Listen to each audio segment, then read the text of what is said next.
இன்னும் சில நாட்கள் ரப்பே, அந்த நாட்களில் எங்களுக்கு உடல் ஆரோக்கியத்தை கொடு, பொருளாதாரத்திலே வர்க்கத்தை கொடு, நாங்கள் ரமலானிலே நிறைய அமல் செய்வதற்கு ரப்பே எங்கள் அத்துணை நபர்களுக்கும் நீ தௌஃபீக் செய்வாயாக என்று மீண்டும் ஒருமுறை அல்லாஹ்விடத்திலே துஆ செய்தவனாக எனது ஜும்ஆ உரையை தொடங்குகிறேன்.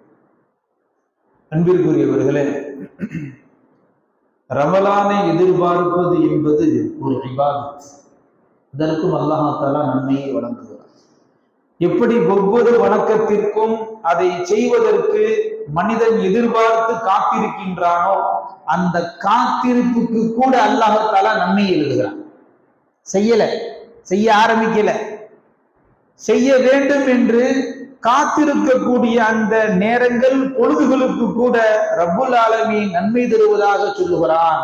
அந்த அடிப்படையில் தான் ரமலானை வரவேற்க, ரப்பே எங்களிடத்தில் ரமலான் வரப்போகிறது, நாங்கள் நோன்பு வைக்க போகிறோம், நிறைய அமல் செய்ய போகிறோம் என்று ஆசை கொள்பவனுக்கு அவன் ஆசை கொண்ட அந்த நொடியிலிருந்து ரமலானை அவன் அடைகிற வரை அல்லாஹ் அந்த நேரங்களை பரக்கத் செய்து விடுகிறான், நன்மையாக ஆக்கி விடுகிறான். இது எப்படிங்க தெரிஞ்சு மேஜிக்கா? ரப்பு அவ்வளவு நம்மை நேசித்து அளப்பெரிய பரக்கத்துகளையும் நன்மைகளையும் இந்த மக்களுக்கு வாரி வாரி வழங்க வேண்டும். காரணம், ரமலான் சர்வ சாதாரண மாதம் அல்ல. 10ஓடு 11 அதோடு முடிந்தது என்று எல்லா மாதங்களையும் கடப்பதை போல் ரமலானை ஒரு முஃமின் கடந்துவிடக் கூடாது என்பதால் தான் ரப்புல் ஆலமீன் இவ்வளவு முக்கியத்துவம் கொடுக்கிறார். பெருமானார் ரசூல் ஸல்லல்லாஹு அலைஹி வஸல்லம் அவர்கள் சொல்லுகிறார்கள், ஒரே ஒரு சுப்ஹானல்லாஹ் என்று சொல்லிவிட்டால் ஏனைய 11 மாதங்களில் அதற்கு ஒரு நன்மை என்று வைத்துக் கொண்டால், ரமலான் மாதத்தில் ஒரே ஒரு சுப்ஹானல்லாஹ்விற்கு அல்லாஹ் 70 மடங்கு நன்மையை தருகிறான் என்ற ஆசையை ஒவ்வொரு மூமினுடைய உள்ளத்திலேயும் வளர்க்க வேண்டும் என்பதால் அல்லாஹ்வும் ரசூலும் சேர்ந்து கொண்டு நம்மளை ஊக்கப்படுத்துகிறார். அதுதான பொருள். ஒவ்வொரு அடியானையும் ஊக்கப்படுத்துகிறார்கள், ஆசை ஊட்டுகிறார்கள். எப்படியாவது இந்த மனிதன் நன்மையை செய்து விட மாட்டானா? எப்படியாவது இந்த மனிதன் ஈரேற்றம் அடைந்து விட மாட்டானா? அன்பிற்குரியவர்களே, அபூ ஹுரைரா ரலியல்லாஹு அன்ஹு அவர்களுடைய அற்புதமான ஹதீஸ், அஹ்மதிலே பதிவு செய்யப்பட்ட, அஹ்மத் என்ற கிதாபிலே பதிவு செய்யப்பட்ட ஹதீஸ். இந்த நேரத்துக்காக வேண்டி காத்திருக்கிறது கூட ரப்பிட்ட எவ்வளவு வேலை முக்கியமானதுன்னு பாருங்களேன். ஒரு ஆள் தொழுகை முடிஞ்சு உட்கார்ந்து இருக்கிறார், அதே இடத்துல உட்கார்ந்து அடுத்த தொழுகைக்காக வேண்டி காத்திருக்கிறார். பாத்தீங்களா? இந்த காத்திருப்பு காலத்திற்கு மலக்குமார்கள் அவர்களை சூழ்ந்து கொண்டு, ரப்பே இவருக்கு நீ பாவ மன்னிப்பை வழங்கு, இவருடைய தேவையை நிறைவேற்று, இவருக்கு உயர்ந்த அந்தஸ்தை நீ நாளை மறுமையிலே கொடுக்க வேண்டும் என்று அந்த அடியாரை சுற்றி மலக்குமார்கள் துஆ செய்கிறார்கள் என்ற செய்தியை பெருமானார் ரசூலுல்லாஹி ஸல்லல்லாஹு அலைஹி வஸல்லம் அவர்கள் சொல்லுகிறார். இன்னொரு கட்டத்துல அல்லாஹ் தஆலா இறங்கி வர்றான், மலக்குகளை கூப்பிட்டு சொல்றான், மலக்குமார்களே, ஒரு தொழுகை முடிந்தது, தொழுகை முடிஞ்சா போகணும் இல்லையா? அதுதானே சட்டம். ஆனால் மறு தொழுகைக்காக வேண்டி காத்திருந்து கொண்டிருக்கிறார் என் அடியான் பார். அடுத்த தொழுகையை நிறைவேற்ற வேண்டும் என்ற ஆவலோடு அவர் காத்து கொண்டிருக்கிறார் அல்லவா?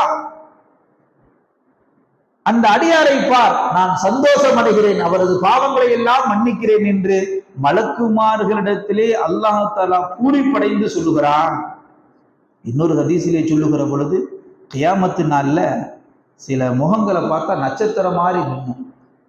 இப்ப இரவு நேரங்கள்ல கீழ இருந்து பார்ப்போம், மேல வானத்தில் ஆங்காங்கே நட்சத்திர கூட்டங்கள் இருக்கும் இல்லையா?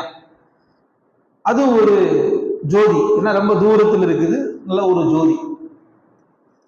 நாளை மறுமையிலே சில முகங்கள் நட்சத்திரத்தை போல மின்னுமா.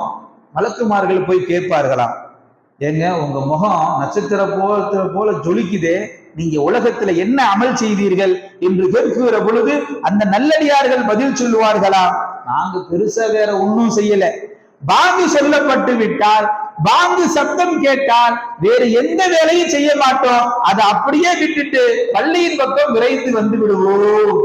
இதுதான் நாங்க செஞ்சோம், நாங்க பெரிய பாரதூரமான விஷயமெல்லாம் செய்யல, பாங்கு சொல்லப்பட்ட பள்ளிவாசலுக்கு வந்துருவோம், அவ்வளவுதான், வேற எந்த வேலையும் செய்ய மாட்டோம் என்று சொன்ன அந்த மாத்திரத்தில் மலக்குகள் சொல்லுவார்கள், அந்த செயலை செய்ததால் தான் உங்கள் முகம் நட்சத்திரத்தை போன்று இலங்கிக் கொண்டிருக்கிறது என்று சொல்லுவார்.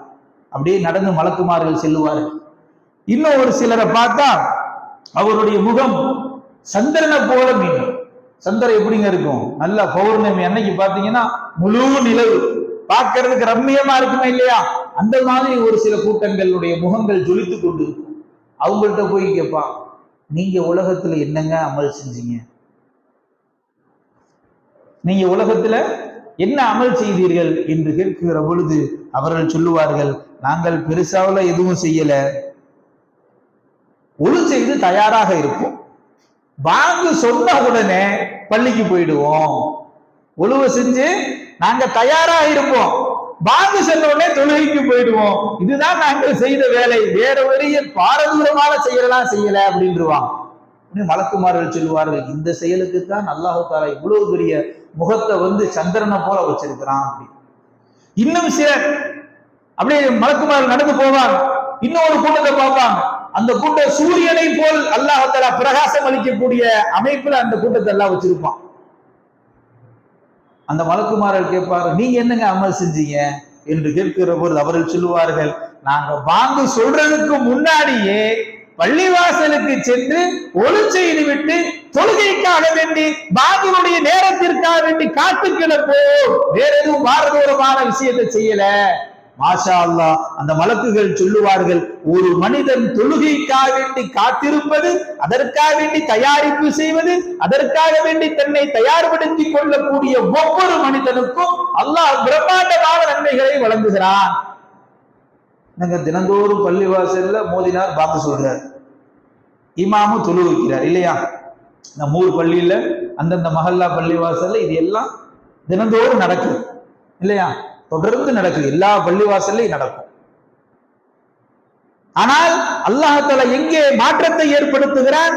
சிலர்கள் பாங்கு சொன்ன மாத்திரத்தில் தன் அலுவல்களை விட்டு வருபவர்கள் நட்சத்திரத்தை போல, பாங்கு சொல்லப்பட்டு விட்டது என்று துரிதமாக புறப்படக்கூடியவர்களுக்கு ஒரு அந்தஸ்து, பாங்கு சொல்லுவதற்கு முன்னாலேயே பள்ளிக்குள் அமர்ந்து கொண்டு அந்த பாங்கிற்காக வேண்டி காத்து கிடப்பது, இப்படி மனிதன் காத்து கிடப்பதற்காக வேண்டி முன் தயாரிப்புக்காக வேண்டி ரப்புல் ஆலமீன் உயர்ந்த அந்தஸ்துகளை வழங்குகிறான் என்றால், அதே போன்றுதான் ரமலானை எதிர்பார்த்து இருக்கக்கூடிய நமக்கும் அல்லாஹு தஆலா உயர்ந்த அந்தஸ்துகளை வழங்குகிறான்.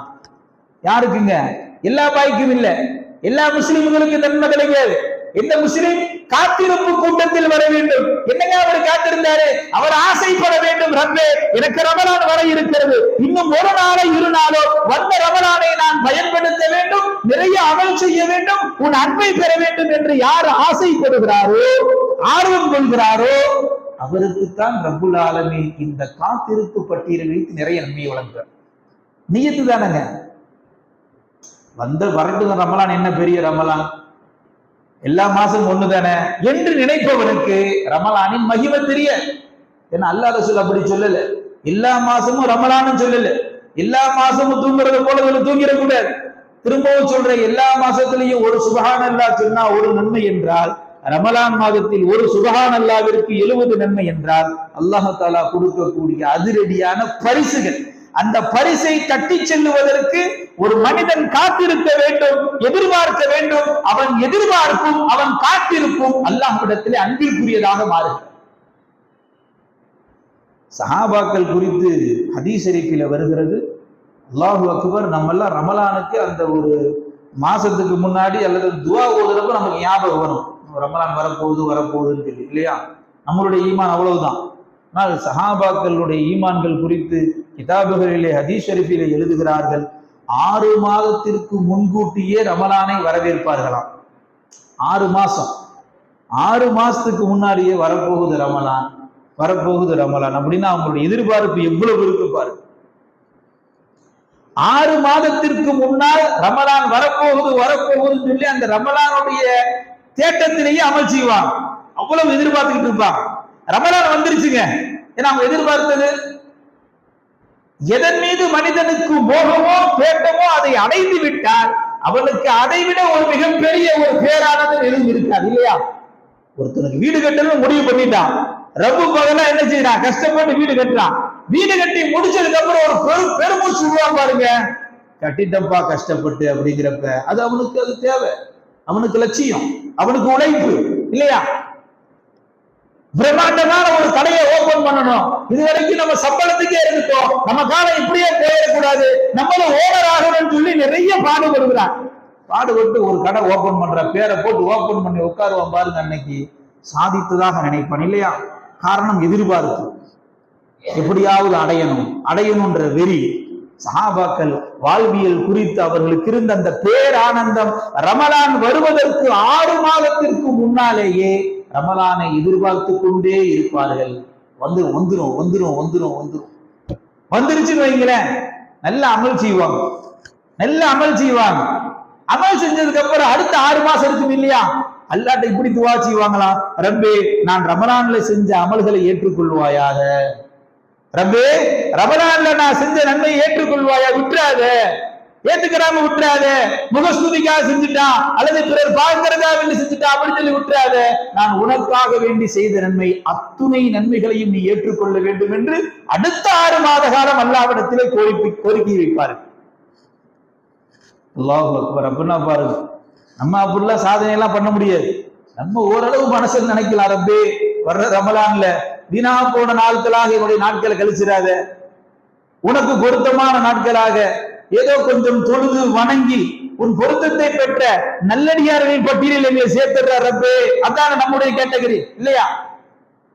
ஆனால் அந்த சஹாபாக்களுடைய வாழ்வியலை அசை போடுகிற பொழுது கொஞ்சமாவது ரப்புல் ஆலமீன் நம்மின் பக்கம் கிருபை செய்ய வேண்டும் அமல் செய்வதற்கு. ஏன்னா அமல் செய்வதற்கு அல்லாஹ்வுடைய கிருபை இல்லாட்டி அமல் செய்ய முடியாது பாய். நம்ம நினைக்கிறோம் என் திறமையில தாங்க வந்து 2 ரக்காய தொழுதுட்டு போறேன்னு. நம்ம திறமையில 2வது முயற்சி இருக்குது, அவ்வளவுதான்.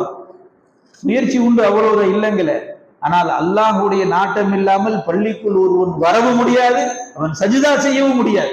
எத்தனையோ முஸ்லிம்களை ஜுமா நாளில் கூட அல்லாஹ் சஜிதா செய்ய விடாமல் தடுத்து வைத்திருக்கிறான் இல்லையா?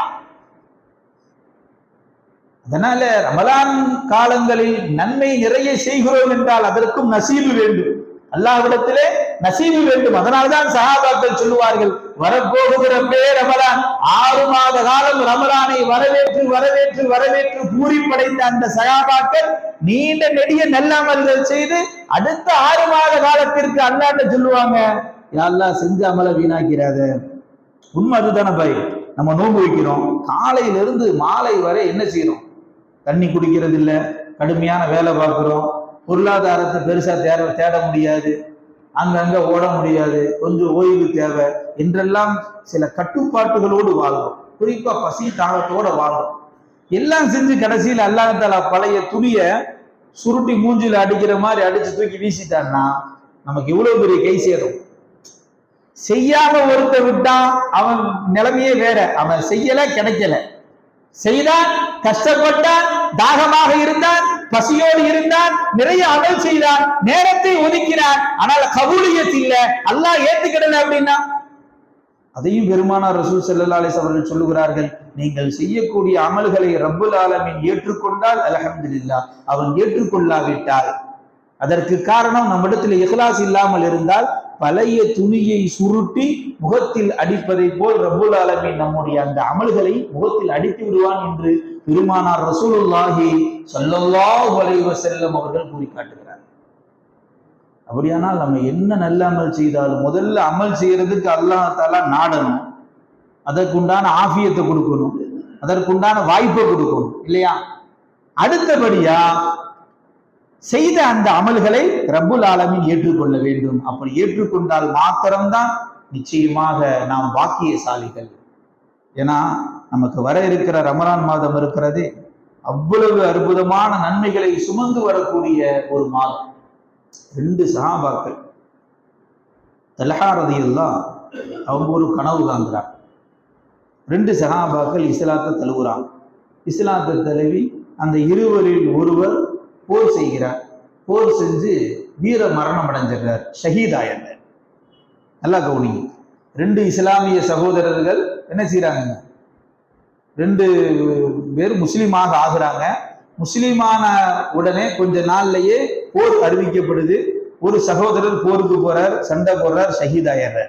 நமக்கெல்லாம் தெரியும், மார்க்கத்திற்காக வேண்டி ஷஹீதான என்ன நன்மை கிடைக்கும்? சொர்க்கம். அதுவும் கேள்வி கணக்கு இல்லாத சொர்க்கம் இல்லையா? நமக்கெல்லாம் சின்ன பிள்ளையிலே சொல்லி கொடுத்துருக்கிறாங்க, மார்க்கத்திற்காக வேண்டி வீர மரணம்